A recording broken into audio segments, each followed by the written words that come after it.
You can say I love you every single day and still have no idea what love actually is.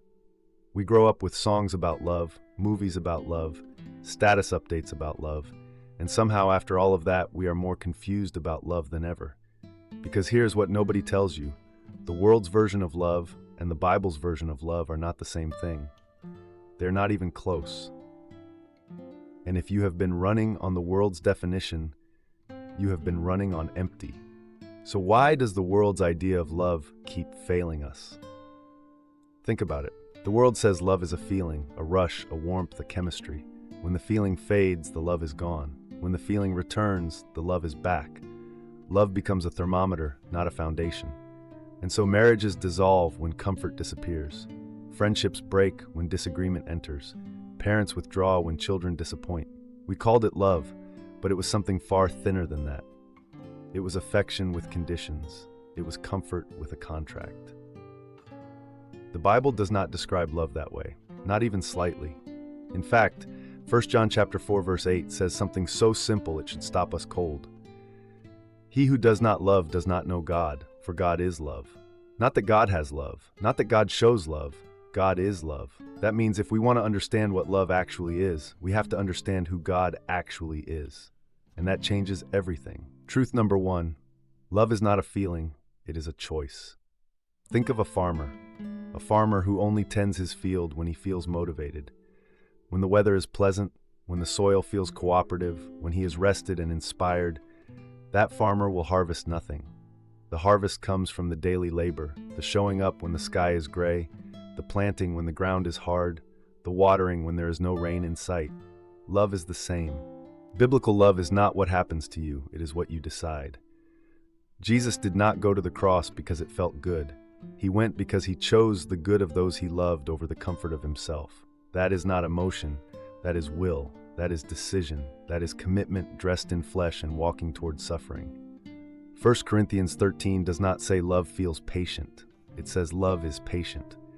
It does not say love feels kind, it says love is kind. These are not descriptions of an emotion, they are descriptions of a behavior. So the next time you say, I just don't feel love anymore, understand, that may be true. But the question the Bible asks is not what do you feel? The question is, what will you choose? Truth number two, love seeks the good of the other, not your own comfort. Picture a surgeon. A surgeon who loves his patient does not spare him from the scalpel. He does not say, I care too much to cut. No, the cut is the care.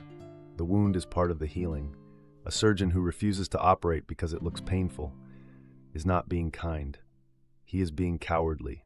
Real love is the same. It tells the truth when flattery would be easier. It corrects when approval would feel better. It stays when leaving would bring relief. 1 Corinthians 13 says love does not seek its own. Read that again. Love does not seek its own. That means every time we shape our love around what makes us comfortable, what keeps the peace, what avoids the hard conversation, what protects our image, we have quietly turned love into something self-serving. This is why the most loving thing a parent can do sometimes feels unloving. Why the most loving thing a friend can do is the hardest thing to say. Why Jesus, who was love incarnate, still flipped tables and named sin by name. Love that never challenges is not love. It is a mirror that only shows you what you want to see. True love holds up the right mirror, even when the reflection is hard. Truth number three, true love has a source, and you cannot give what you have not received. Picture a cup that is never filled, cannot pour out. You can tilt it, shake it, press it against someone's lips, but if nothing has gone in, nothing will come out. This is where so many people hit a wall. They try to love sacrificially, out of sheer willpower. They grit their teeth and serve. They white-knuckle their way through kindness, and after a while they are exhausted and bitter and wondering why love feels like such hard labor. And the answer is this: you are trying to pour from an empty cup. 1 John 4 verse 19 says it plainly, we love because he first loved us. Not we love in order to earn his love. Not we love so that he will love us back. We love because he already has. The love flows out of having received it, not out of manufacturing it ourselves. This means your capacity to love other people is directly connected to how deeply you have received God's love for yourself. Not just intellectually, not just as a doctrine you believe, but personally, in your chest, in your daily life. The cup must be filled before it can pour, and the only one who can fill it is the one who is love. So how do you know if you are walking in biblical love and not just emotion? Here are 3 honest markers. First, it costs you something. Biblical love is not measured by how warm it feels. It is measured by what it sacrifices. Time you did not have, pride you had to lay down, comfort you had to walk away from, a preference you had to surrender. If your love has never cost you anything, examine it closely. Second, it is directed by truth, not approval.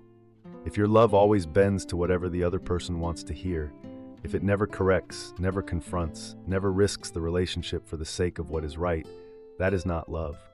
That is flattery dressed up as kindness. Real love tells the truth, gently and firmly, because it cares more about the person's good than about their applause. Third, it flows from God, not from willpower. Ask yourself, when you love well, where does it come from? The person who is walking in true biblical love will quietly tell you, it does not come from me, it comes through me. It is not something I generated, it is something I received. That third marker is the key to the other 2. Because when the source is right, the sacrifice becomes possible and the truth becomes gentle. And this is where the Bible's most famous passage on love lands with full weight. 1 Corinthians chapter 13, verses 4 through 7. Read it slowly. Love is patient, love is kind. It does not envy, it does not boast, it is not proud. It does not dishonor others, it is not self-seeking, it is not easily angered. It keeps no record of wrongs. Love does not delight in evil, but rejoices with the truth. It always protects, always trusts, always hopes, always perseveres. Notice what is not in that list. There is no mention of how love feels. There is no mention of chemistry, of warmth, of excitement, of ease. Every single description is an action or a refusal to act. Love is patient, that is a choice. Love keeps no record of wrongs, that is a decision to release. Love always perseveres, that is a will that does not quit. Paul is not describing what love is like on a good day.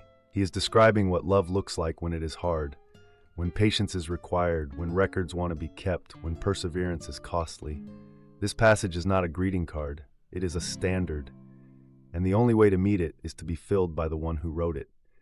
So here is where this lands for you personally. You do not need to feel more loving. You need to receive more love. Come back to the source, not with striving, not with a list of resolutions. Come back with open hands. Say to God, I have been trying to pour from an empty cup. Fill me, teach me. Let your love move through me because I cannot manufacture this on my own. And then act. Choose the patient response when impatience is easier. Tell the true thing when flattery would be safer. Stay when leaving feels like relief. That is not what love feels like. That is what love does. And day by day, choice by choice, surrender by surrender, you will find that the cup is no longer empty, and what begins to pour out of you will surprise even you. If this landed somewhere real in you today, write this in the comments right now. God, teach me to love like you love. Just that. Let it be your prayer and your declaration at the same time. And if this video helped you see love differently, share it with someone who needs to hear it, because this truth is too good to keep to yourself. Subscribe so you do not miss what is coming next.